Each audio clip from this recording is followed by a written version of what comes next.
ឥណ្ឌាប្រកាសរកឃើញករណីសង្ស័យជំងឺអេបូឡាលើកដំបូងនៅក្នុងប្រទេស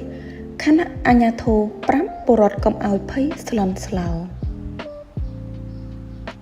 នៅថ្ងៃទី27ឧសភាឆ្នាំ2026នេះសារព័ត៌មាន Independent បានចេញផ្សាយថា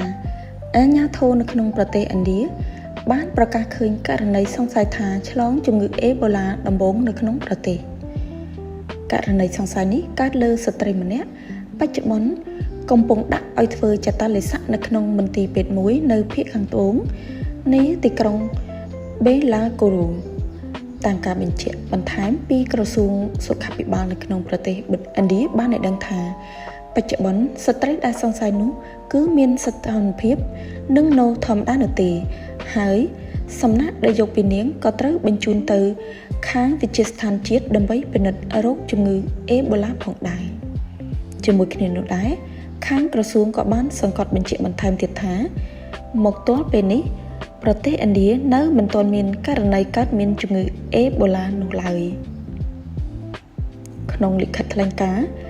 ពីក្រសួងបានរៀបរាប់ថា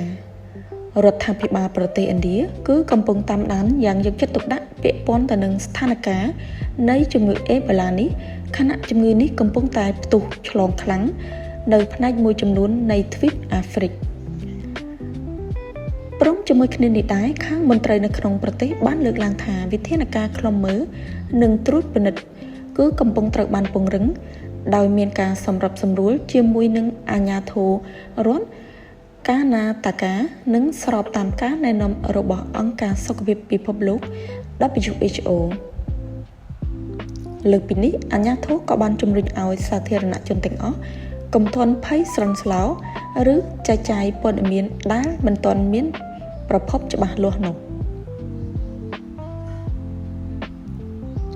សូមអរគុណ